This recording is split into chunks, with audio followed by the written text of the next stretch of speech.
بسم الله الرحمن الرحيم الحمد لله والصلاة والسلام على أشرف الأنبياء والمرسلين سيدنا ومولانا وحبيبنا محمد صلى الله عليه وسلم وعلى آله وصحبه وسلم تسليما كثيرا. Bismillah. Again, Assalamu alaikum wa rahmatullahi wa barakatuh, dear brothers and sisters. Anyway, as Noor said, this topic is, subhanAllah, it's a very heavy topic. It's actually probably one of the heaviest talks I've had to prepare for a lot of different reasons. But I don't believe, and if you followed my work at all, I write about this, but I don't believe in coincidences at all, because there are no coincidences. Allah's timing is perfect, and there's been so many things that have aligned for me in this past week especially, but also just leading up to this week, where I feel like Allah's really kind of indicating that this topic needs to be addressed. So I want to again thank Celebrate Mercy for just the platform and the opportunity. Now the presentation, hopefully you can see it. Can you see my slides? My screen is just showing me. Okay, thank you. Alhamdulillah, that's helpful. Let me actually go into presentation mode. So I just realized it's not in presentation mode. Okay, hopefully you can see now. So now this topic, is should we divorce? And it's a question that I know personally I can't even count on my hands how many people have recently, but just over my lifespan, come to me with this burdened question, about whether or not they should think of divorce. And, I don't think anybody who's ever been in that position gets to that point unless they've already done a lot of introspection and thinking and weighing. And so it's to even get to the point where you're asking a question like this is difficult, but it is something that is quite common. So I wanted to first, just kind of talk about divorce from the Islamic perspective. So we should be clear about the terms. Talaq is, of course, the Arabic word for divorce, and it literally means the undoing or freeing of a knot, because, of course, marriage is like a bond that you tie, with your spouse. There's a contract, but there's a symbolism there that's quite beautiful. And so when you are, intending to divorce, you are basically untying that bond. You are freeing the couple from that marital bond. And so in the Sharia, this act to enact a divorce is given to the man. And we don't have enough time. Someone actually asked me why I'm even doing this topic in this program, because they don't think it's enough time. And I agree. We don't have enough time to get into the specific fiqh of these things, but everything that we do as Muslims is predicated on the knowledge and the understanding that Allah subhanahu wa ta'ala is perfect and he is just and his systems are just. So we have to really remove any thoughts that we may have, or suspicions or doubts or questions that come up within us about whether or not certain things are right or fair, because that's an accusation against our Creator. So I just wanted to say that, because I know this topic can get very heated, like, oh, why do men get to decide, especially from a Western Muslim perspective. But we do not question our Creator, and this is his system, and his system is perfect. So he has given that right to men. However, there's also recourse for women who want to remove themselves from a marriage as well. And this is a different process called khala, which means, again, to pull off or to take off something. So these terms matter, and there's, again, symbolism there, but I would advise everybody to do their own independent research into the specifics of these terms and the fiqh implications. I'm just introducing them again in case there are people who are just not familiar with the process of divorce. And there's more to say about this, but again, in the interest of time, we're just going to move forward. Now, the Prophet ﷺ has also indicated to us that from all of the permissible things, right, because divorce, of course, is permissible in Islam, that the divorce is the most hated in the sight of Allah subhanahu wa ta'ala. And this is something that we should know, that it's not something we should rush to. And in this day and age where relationships are treated as though they're disposable, right? That a person can just, get into a relationship and get out, because the process is easy, in terms of even the legal framework, right? You just have to file, and all of a sudden you're in a divorce situation or annul. So they make it quite easy, but this can also impact one's attitude about the importance and the significance of marriage in general, right? If you think that way, that divorce is easy, or that it's this exit ramp that's always available to you, then you may forget the weightiness of divorce. And so remembering that the Prophet ﷺ reminded us very severely that this is permissible, but it's also quite hated. And so that's something that we should definitely internalize way before we get married, and really understand how grave of a decision it is. And of course, it is permissible for reasons, and which we'll get to. There are other verses in the Quran that also indicate where Allah subhanahu wa ta'ala is advising, and many of the verses are addressed towards men, because as I mentioned, divorce is enacted by men. So Allah is instructing men on how, the conditions that they should abide by, or the rules that they should abide by when doing so. And a lot of them are also reminders of really just making sure that we show grace and compassion and mercy towards one another, right? And here Allah subhanahu wa ta'ala is really very clear. And if you look at the language, it's really talking to both parties, right? Do not forget graciousness between you. And Allah also reminds us that He knows what we're doing. He knows our intentions, because for those who've ever been through a divorce, or know people who've gone through a divorce, or maybe someone who's going through a divorce right now, it's very easy to fall into a nafsi state. There's usually a lot of anger and animus and rancor and other diseases of the heart that present when a couple decides to divorce. And so we can easily fall into these severe states where we forget that Allah is watching and He knows exactly what we're doing. So to be mindful, to do this process of divorce in the best way possible, with taqwa, with that understanding that we will be held accountable before our Creator. Further reminders to say the same: fear your Lord, right? Fear Allah subhanahu wa ta'ala. So divorce, again, while being permissible for specific situations, there's of course conditions to when a divorce would be permissible. It is also something that we should do with real awareness of Allah subhanahu wa ta'ala every step of the way. And Allah reminds us that there are limits to our behavior, to our action, and that those who transgress those limits, He will call us to account. So may Allah protect us and forgive us and give us guidance through the process of divorce. But all of this is, again, just framing the divorce in Islam so that we really have a proper understanding, especially, again, in the West, when the Western attitude toward divorce sometimes prevails over the Sharia, right? And we need to revisit, for many of us, even those who may be thinking about it, just what divorce means, not from a perspective of culture, but the perspective of your faith. Now, in terms of the Muslim community, I would really advise everyone to check out ISPU. They have reports. Some of them are a little older, but there is data available. But I think ISPU has probably done, mashallah, the most comprehensive reporting on different trends in the Muslim community. And so I just pulled some of these forward, but it's good to at least be aware of the trends that are at play here for the Muslim community in the West and in the US in particular. And so if you look here, the link I have at the top of the screen is the actual report. I'll just show you here.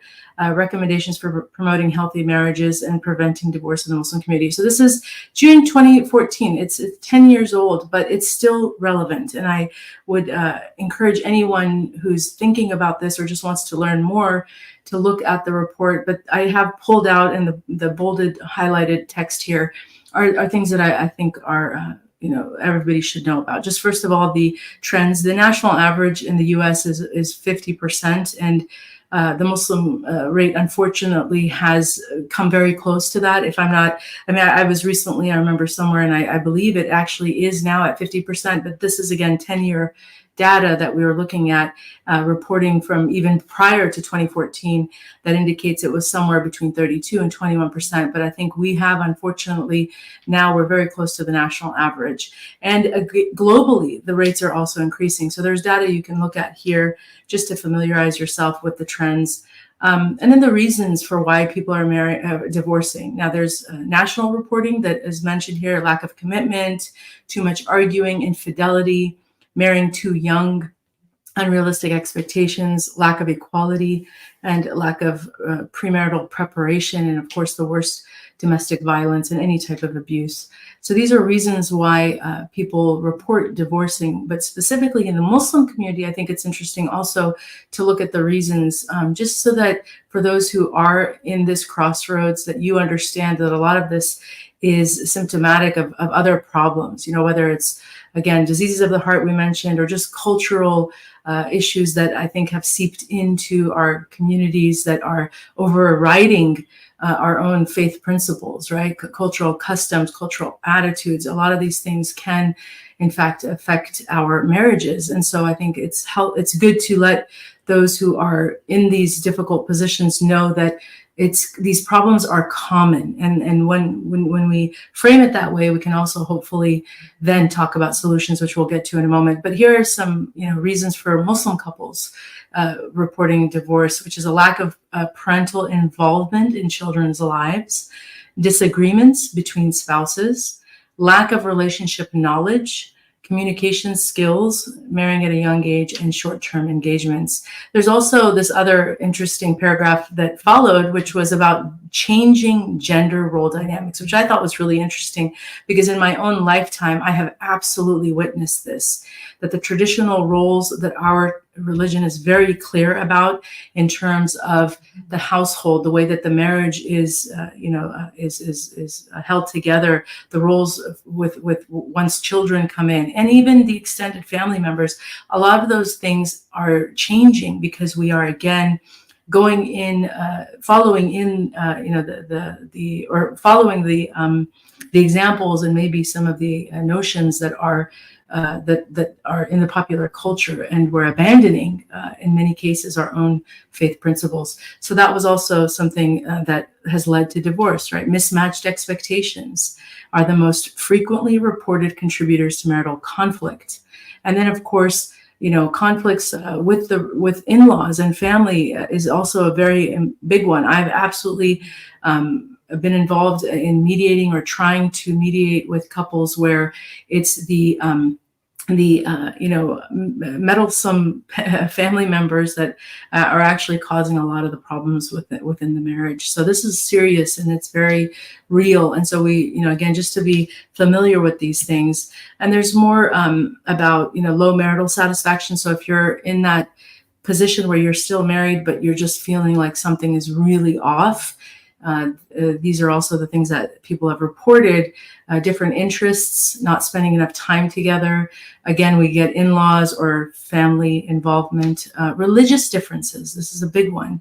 And then attitude towards sex. So think about all of these things as we continue in the presentation, and hopefully we'll have enough time for Q&A if you have specific questions. But the report is available to everybody, and I advise, again, you to look at and do your own independent research. But now, just to reiterate the top 5 reasons for divorce, I really thought it was interesting when you look at, a visual like this, that the lack of commitment or incompatibility is the largest, right? And we call it irreconcilable differences. It's kind of like legalese, for divorce, for the reason to divorce.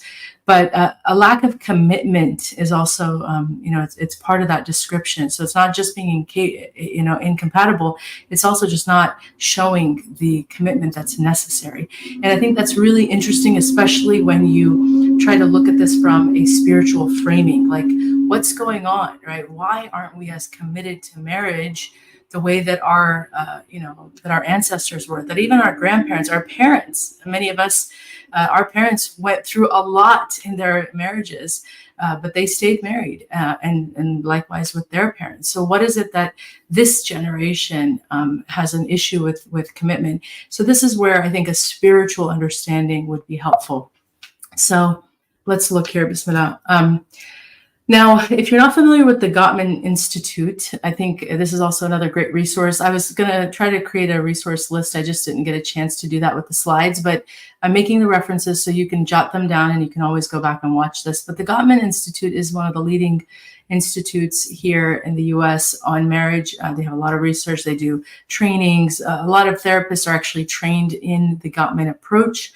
And so they have a lot of great information online, but I've used them in working with couples myself. And just to be clear, I forgot to put this disclaimer forward for those who may be wondering about my qualifications to talk about this topic.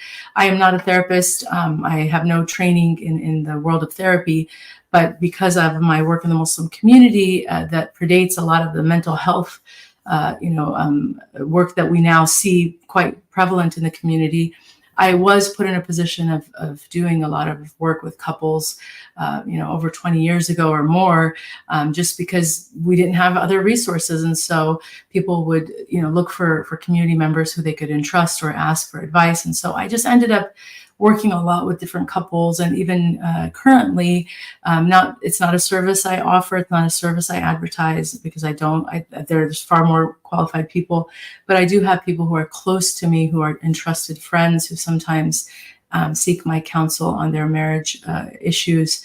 And so I'm still, able to offer whatever, advice I can. And I have referred to the Gottmans as one of the resources. So this is a list that they've come up with where they just are helping you to know what the signs are, because they've done enough research, quite fascinating, actually, research where they have a scale or sort of a metric that they use when observing couples. And they say within the first 3 minutes, they can determine with a 96% accuracy whether or not that couple is going to divorce.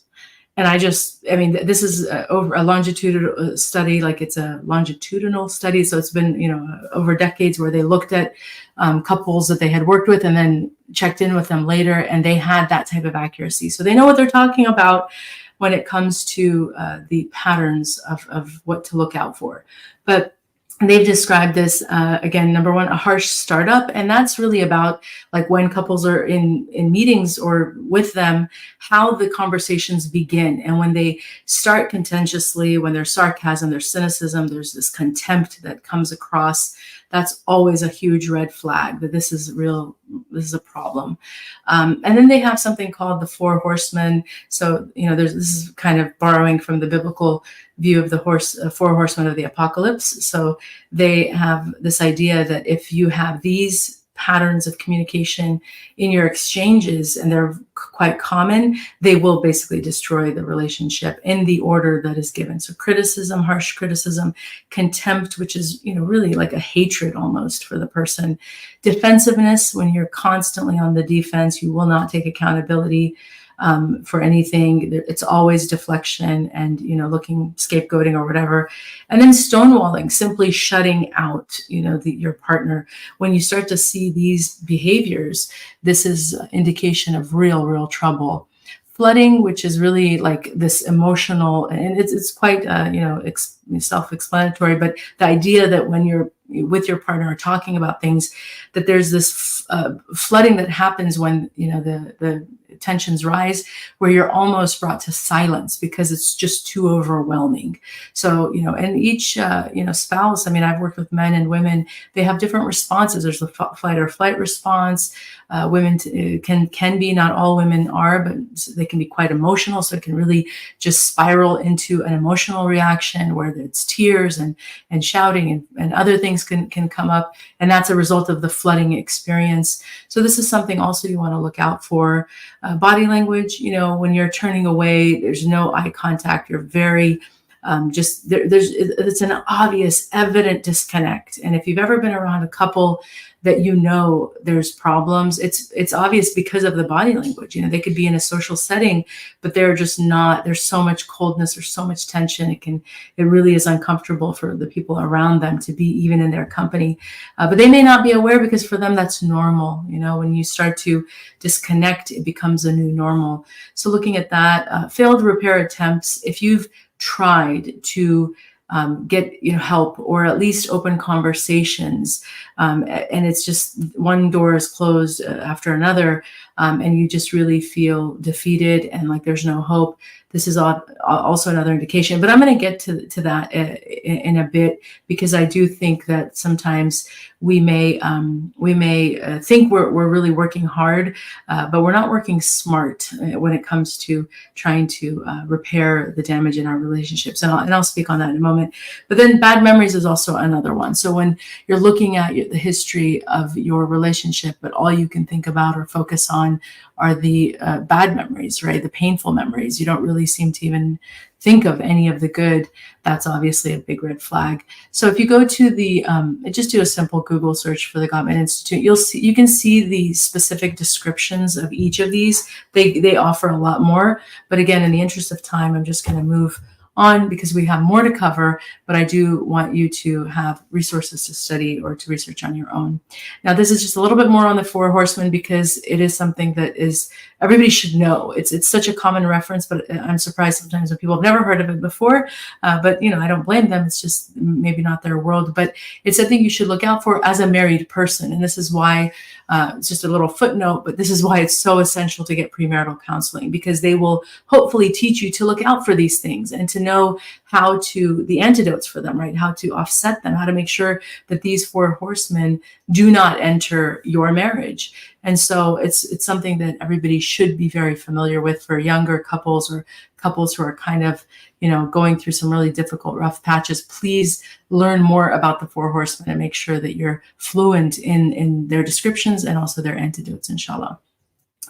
Now, going to the research where that slide where we talked about the common reason, I think it was 46% of why, marriages, don't work out is incompatibility and also lack of commitment.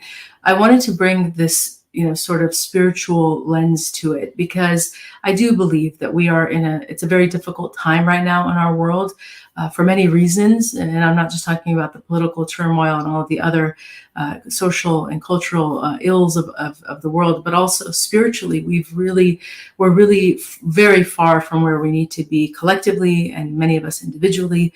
May Allah guide us all. But it's very important that if you are in a position where you are questioning whether or not to continue with your marriage, that you do not rely on yourself. And I cannot reiterate this enough, because we have a blind spot, the nafs, and I'm going to get to it in a moment, but the nafs is so good at distorting things. And because it's within us and it's it's our perspective, it's the voice in our head, we don't dissociate it as we should when we're in these difficult situations as a potential enemy. We give into it, we listen to it, and we let it inform us. But it's very important that if you're struggling in your marriage, that you turn to Allah subhanahu wa ta'ala first, foremost, and consistently, asking him for guidance consistently. Ya Allah, do not leave me to myself. I don't know if I'm going to make the right decision. Please help me and send me your helpers, send me guidance, send me signs. But if you don't have this attitude of, I cannot figure this out, if you're overconfident in yourself, you're overconfident in your estimation of the future, and you feel very right in your position, I'm afraid that you will make the mistake that many people have made, and I'll get to that in a moment. But this idea of the nafs and really understanding that the nafs is an enemy, right? Imam al-Ghazali, of course, one of his famous quotes, "Never have I dealt with anything more difficult than my own soul," which sometimes helps me and sometimes opposes me. And this is, just the constant mujahid and nafs that we have to go through. So of course, there are times where we can overcome the nafs. Inshallah, may Allah give us that ability. But for most of us, we're not doing the spiritual work. We're not doing what we need to do that. So we're actually on the opposite end of it. The nafs is an enemy, and it will derail us and it will harm us. And so we have to keep in mind, and I pulled this quote for the slide because I thought it was just so concise but so accurate. I, nafs, made a lot of mistakes in my mind.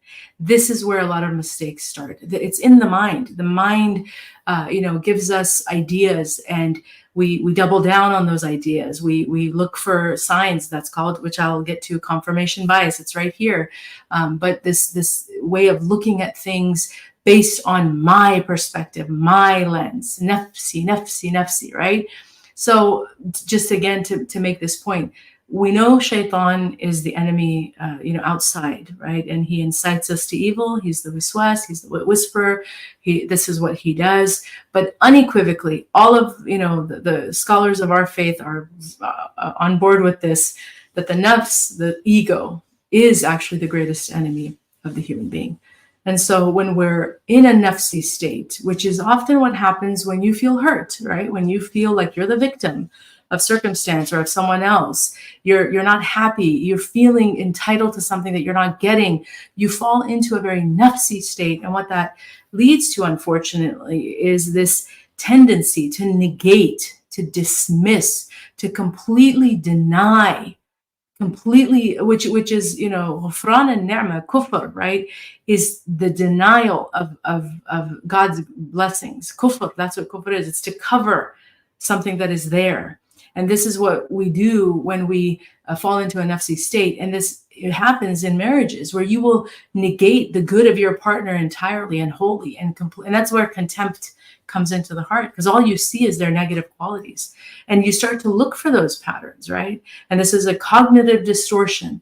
It's a trick of the mind. And who occupies the mind? The nafs and iblis. And this is why you have to be aware of the way that your own mind works, that it will create realities that are not necessarily true. And if you don't have an objective perspective to help you, whether that's a person or just this ability to question yourself, this ability to show empathy, to go on the other side of where your partner stands and see things from their perspective, you will continue to fall into this cognitive distortion as well as others, which again, if you're not familiar with that phrasing, you should know, because we are highly susceptible when we're in these situations, because we're vulnerable, and Iblis and our nafs, being our greatest enemies, will put us into states where we are so convinced of our version of reality, and then we act on that, right? We tell ourselves things, we keep repeating ideas,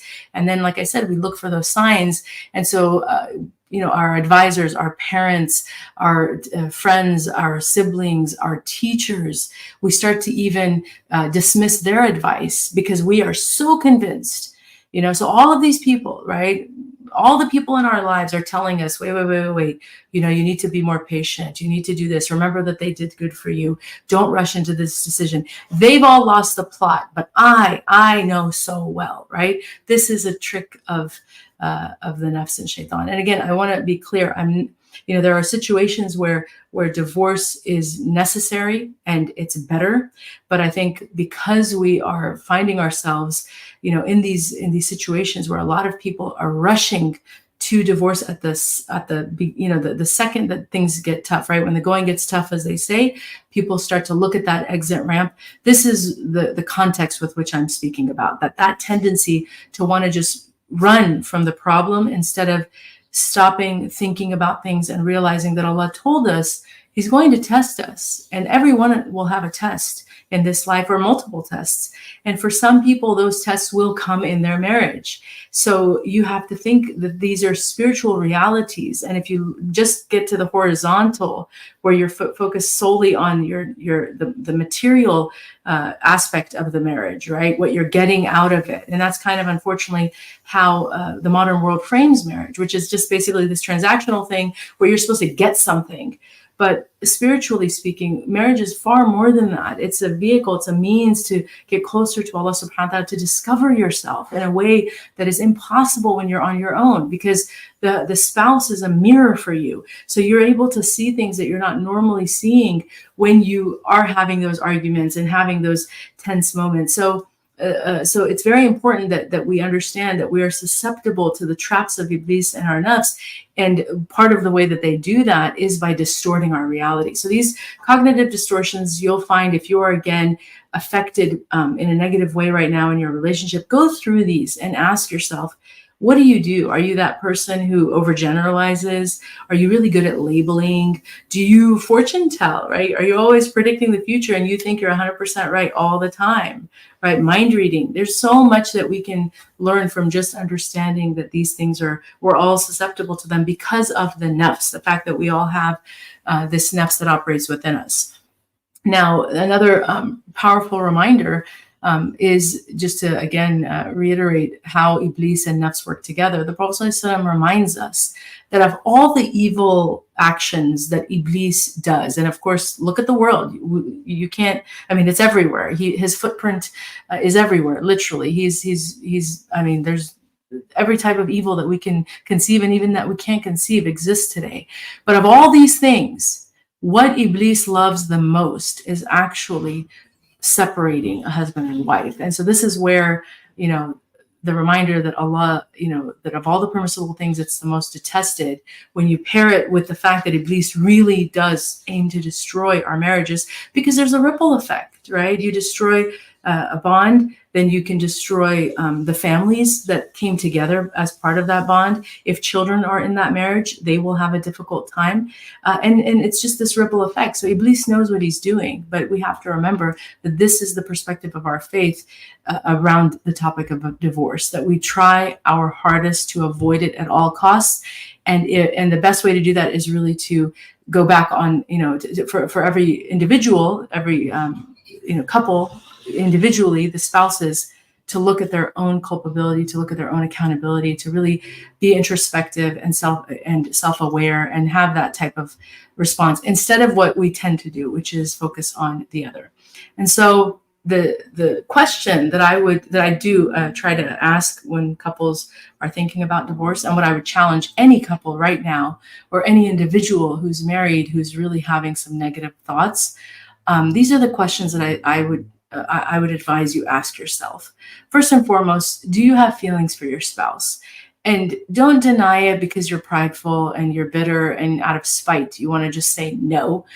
You have to be real. If your spouse if anything were to happen to your spouse, could you see yourself like completely losing it? There's a lot of indicators of whether or not there's feelings there, but be honest with yourself. Again, these are internal conversations. You're not expected to answer to anyone, but ask yourself this question, right? And then the next question is, have you really made a sincere effort to repair the problems, or have you just complained a lot? Because this is what many people do. We feel completely spent and exasperated because we're complaining a lot. So on our tongue, we're constantly saying, this needs to change, this needs to change. Why are you the same person? Why don't you do this? And we're unraveling because we're complaining so much. But when it comes to actual actionable things, a lot of couples aren't doing the actions. It's a lot of tongue work, right? So the tongue is very busy, and the energy that comes with that, right? The loss of momentum, the loss of just desire, a lot of that is a result of complaining. But actions are different. Actions are, I'm going to do research, I'm going to learn, right? So if you have a particular circumstance, you're married to someone who maybe has, a dysfunctional history, whatever that is. Have you done the research? Have you worked it out to say, you know what, Allah gave me this person. He gave me this spouse that has these challenges. And I need to do my due diligence to understand this person. They came from a different background than I did. Can I try to be empathetic? What effort am I putting forth so that I can, stand before Allah and say, I really tried. I tried. It wasn't just complaining. I tried. So every one of us has to really ask that question of ourselves sincerely. Have we made a truly sincere effort, or are we just really good at complaining? And then the third question is very important. Have you taken accountability for your own shortcomings? Because again, the tendency, which is a proof, it's a proof of how nafsi we are, is that we are so good at at listing our spouse's problems, shortcomings, failures. We have memories that go back decades of things that they've done, and we could just really do that really well. But when it comes to our own failures and shortcomings, we don't have much to say. And that right there is a huge indicator of someone who's really deluded by nafs.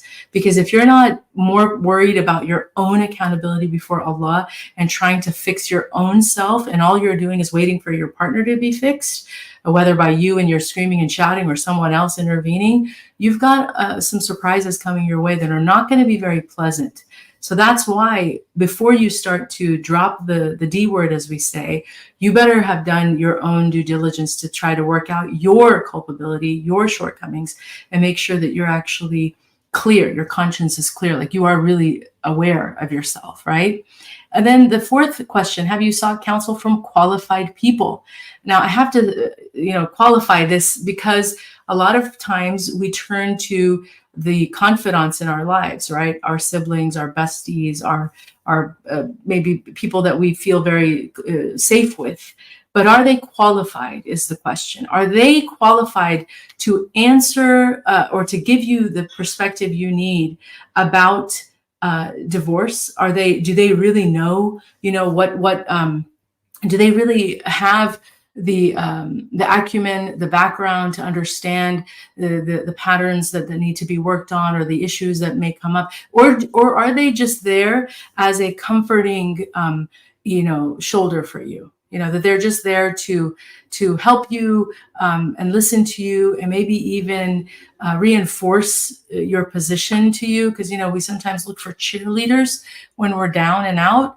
And a true confidant, a true person who's giving us nasiha and counsel, will really be fair and objective. They're not going to always, just stroke your ego and tell you what you want to hear. They're going to sometimes turn it back on you. So a qualified person, and again, I know that not everybody has access to therapy or even maybe scholars that are qualified to help, but you should really seek out. And now with online services, you're not physically limited, right? You can seek professionals that are maybe outside of your area. But I would say that is also another question. Have you done your due diligence? And have you followed their protocol? Or are you just paying for advice that you're not taking? So that's also another important follow-up to that, seeking counsel, but acting on the advice of the counsel, right?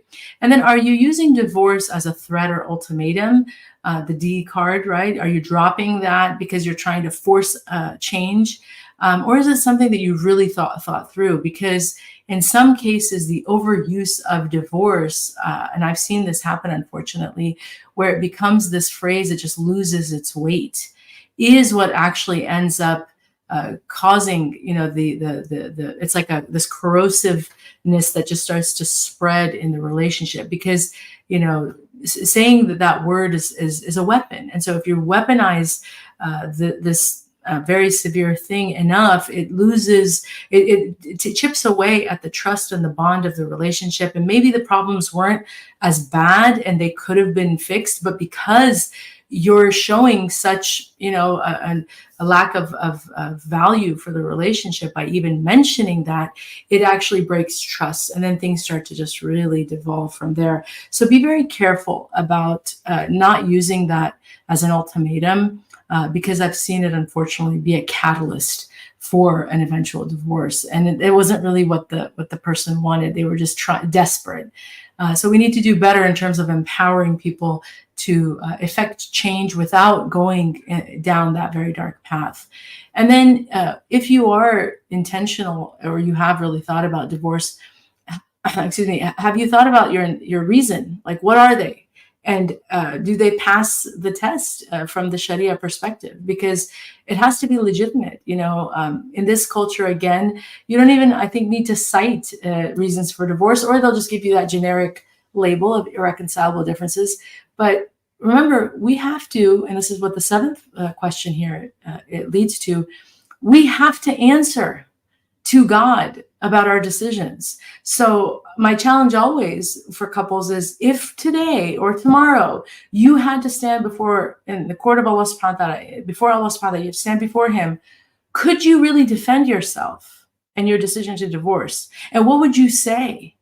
Because just saying, I don't like, the way that they chew their food, some people can get so petty, is not enough, or I don't like their mom, well, that's not a reason to divorce.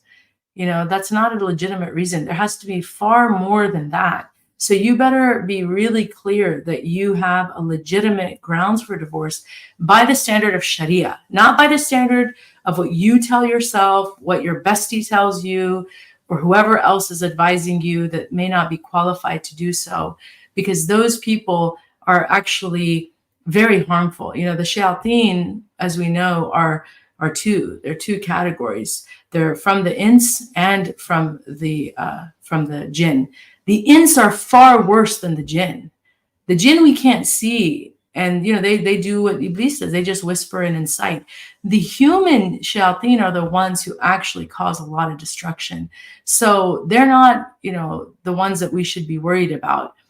What we need to be worried about is whether or not our reasons will hold any weight before our Creator. And that's where learning about what are legitimate grounds for the divorce, and whether or not I am, on the right path, or I'm just creating problems because I really, the grass is greener on the other side. I have something else that I want to pursue. I'm done. I feel like I don't want to do this anymore. Marriage isn't for me. People get really petty. And these are sentiments that are very popular in the culture around us. But look at the culture around. And that's what I would always challenge someone. Look at the people that espouse these ideas that you don't really need to be married, and if marriage isn't convenient for you, just get out. A'udhu billah from this flippant attitude that takes something so sacred and so beautiful and so weighty in the sight of God and turns it into something meaningless. So, we have to be very careful to not give in to that. And that's, again, another indication of nafs if you're thinking that your petty reasons for divorce are just enough, or because you have a divorce lawyer who's telling you to do it, that you have enough reason to do it. It doesn't work that way. And these are just reminders. Again, Imam al-Ghazali reminds us, to get what you love, you must first be patient with what you hate. And this is the ultimate test of the believer, that we're going to go through those natural ups and downs of life, and things aren't going to always be perfect. But if you want, to really succeed, you have to be willing to go through those challenges, because life will test you. But Allah's promise is true. فَإِنَّ مَعَ الْعُسْرِ يُسْرًا إِنَّ مَعَ الْعُسْرِ يُسْرًا. We know this. So you have to be in it for the long game. And just, again, falling into this nafsi state of, I'm done, it's so postmodern, it's so dangerous, and it's very demonic. So that's why we have to push back on that. Now, something that many of you may not be familiar with is something called divorce regret. And I really think this is important as well, because it's not talked about as much. If you did a search for divorce, there's a lot of, again, championing of this, as an option, why not? Because, Western attitudes are just so blasé. But there is also another side of divorce that is very researched and very real that we need to hear more about. And so here, just look at this. I thought this was just, shocking. Statistical data suggests that at least 1/3 of people regret their marriage dissolution. Okay, so 1/3, 33%. It can actually go up to 80%. Okay, subhanAllah. Why isn't this talked about?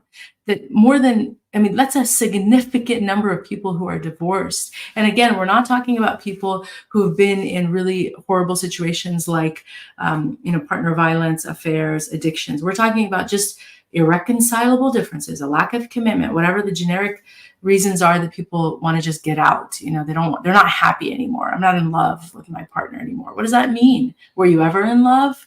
Or were you in love with an ideal? Were you in love with some image that you created? Because, there's all those questions that we can ask ourselves. But 80% of people, this is significant, and we need to really think about our decisions to divorce when we see these numbers, right? So here are the reasons why people regret divorce. Again, think about all of this, because if you're really being a responsible person, first of all, as we mentioned, we turn to Allah subhanahu wa ta'ala when we're thinking about anything, right? The Sahaba, as we know, for every life decision, they were making istikhara, like for the most mundane things that we would think mundane, but because they had so much need for trusting Allah, and they really turned to Allah for guidance. So what did they do? They would make istikhara constantly. And here we are, just again flippant. But reasons for divorce. Sometimes the emotional upheaval of the divorce far exceeds what people expect. And again, having witnessed people, go through divorce, I will say this is very, very real. That people don't realize how taxing the divorce process is. They think of it as this plug that I'm going to pull and it's going to be over and it's going to be easy, but it actually ends up being really, really difficult to go through the divorce itself. So that becomes a reason for regret. The effects of divorce on children, right? A lot of people who go through divorce end up having, in hindsight, they realize like, they started to see things with their children that they wished they could take back.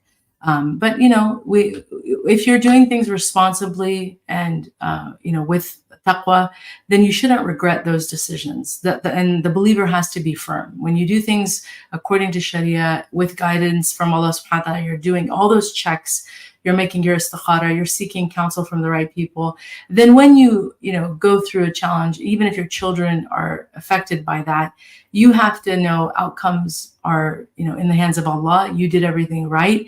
And maybe that's their test in their life, but the power of dua, the power of guidance will affect them as well. Inshallah, they can come out of it. And a lot of children of divorce, of course, are normal and they're fine. And they're not all, I know several, they're fine. So it's not, doom and gloom, but it's more that those who have had regrets look back and have noticed certain things with their children that they wished they didn't go through. But I just want to be fair here, because painting it as always negative and always bad for even those who've done their due diligence to do this responsibly is not fair, because divorce is permissible for a reason. And there are many people who've divorced and alhamdulillah, they've moved on and Allah has opened doors for them. So that is also something that we have to keep in mind. But this is specifically for people who have regretted their decision.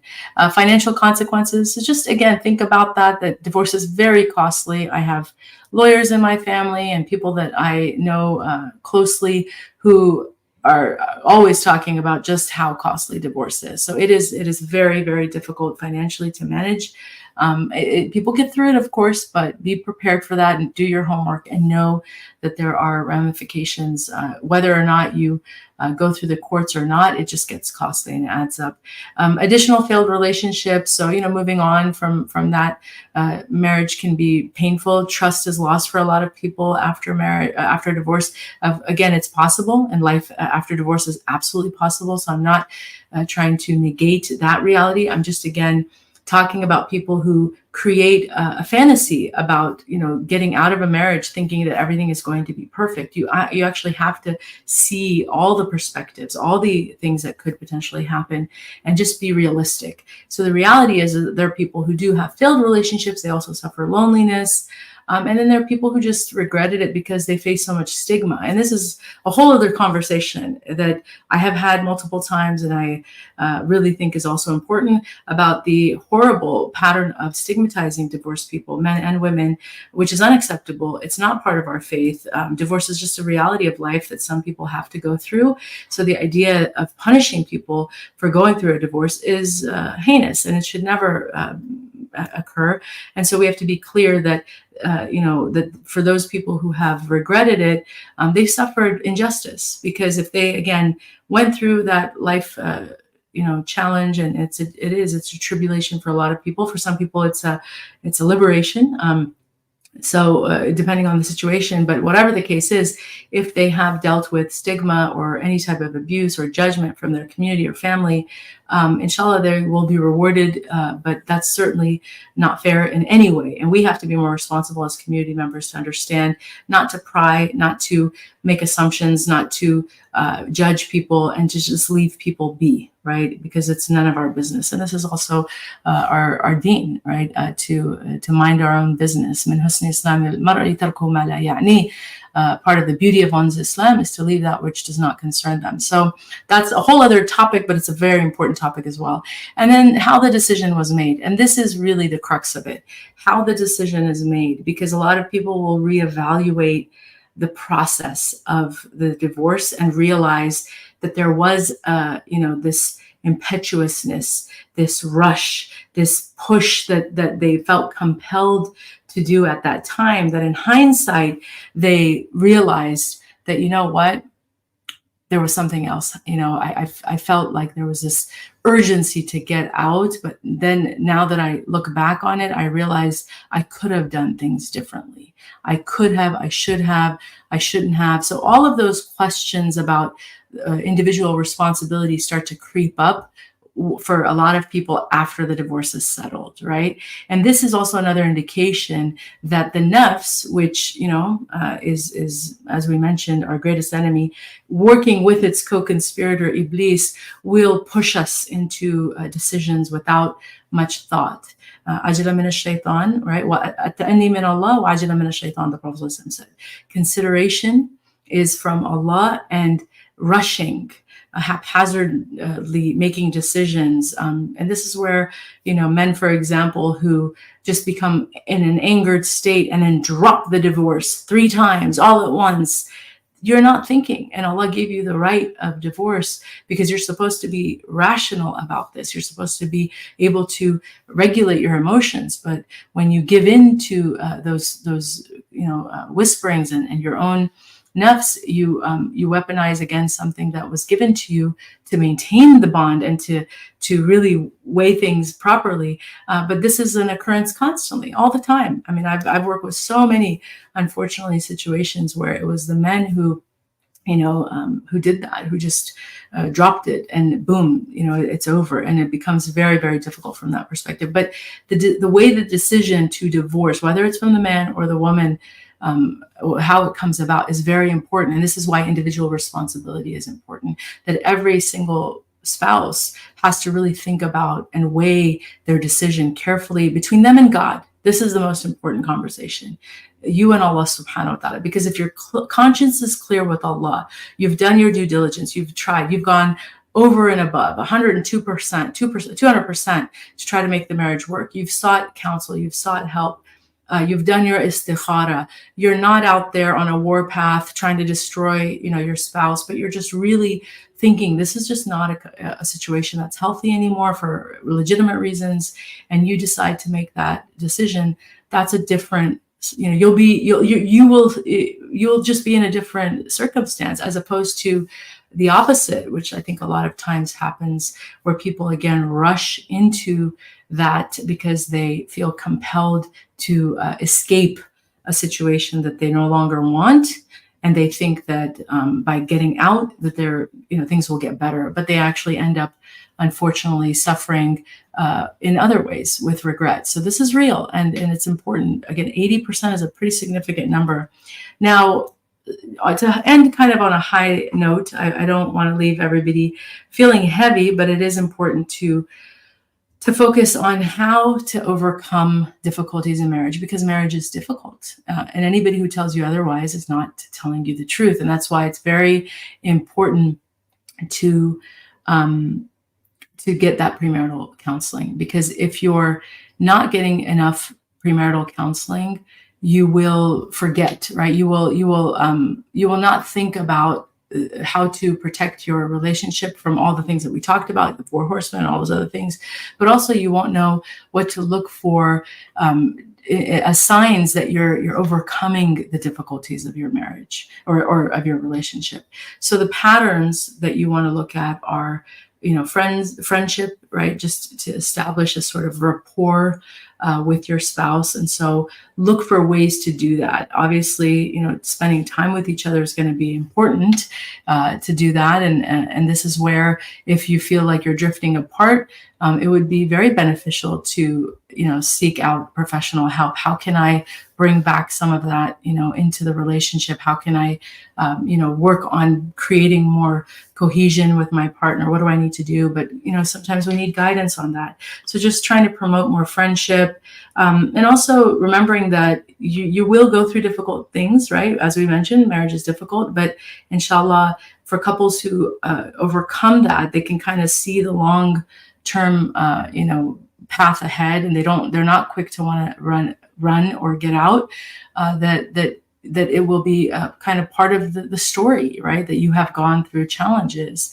Also, to let each other be is very important, because sometimes we have this idea that we have to kind of lose ourselves once we become part of a unit, and we just become this unified melding of two individuals, whereas actually it's not the case at all. Healthy marriages are of two individuals that are coming together for the sake of other shared interests, but they still maintain their individuality. And so not wanting to change or force changes on your partner is really important, to make sure that you're healthy in your attitude, that you don't look at your partner as an extension of you, because that's also very narcissistic and very self-involved, but that they're their own individuals. They'll stand before God. They have their own path way before you, and that you honor their differences, and that even when you have certain differences, that you try to work with them, right?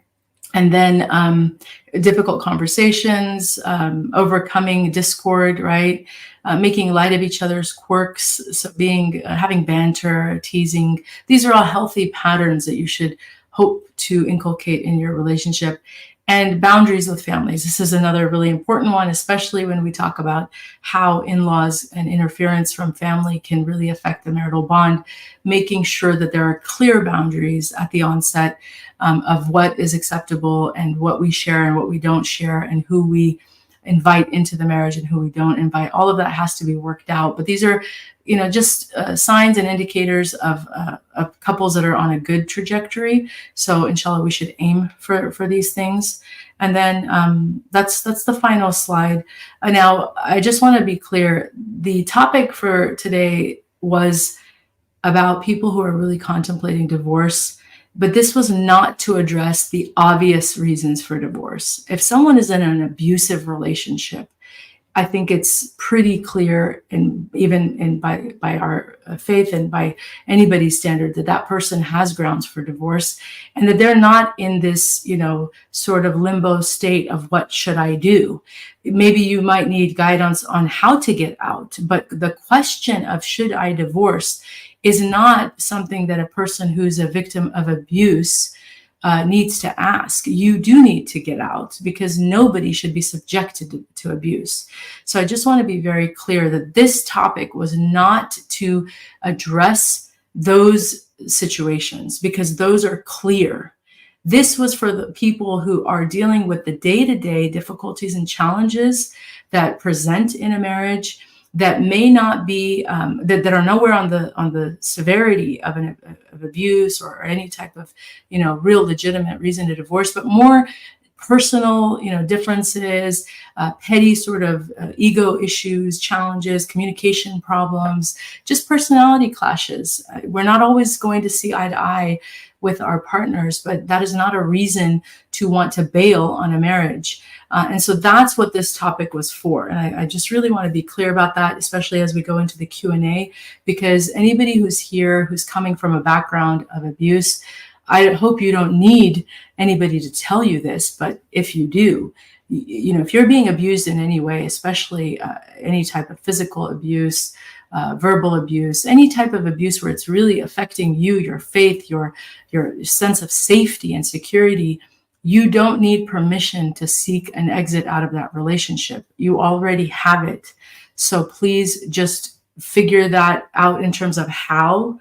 But I wanted to just be clear about that, because I don't want people to walk away thinking that, oh, this wasn't addressed and that wasn't addressed. This was a very specific topic for people who are at a crossroads about their relationship. They're not sure what to do, and they certainly are, because that's the challenge that we have as couples. They are victims of the attack of Iblis and nafs and trying to destroy the home. And so for those people, this talk was just a general talk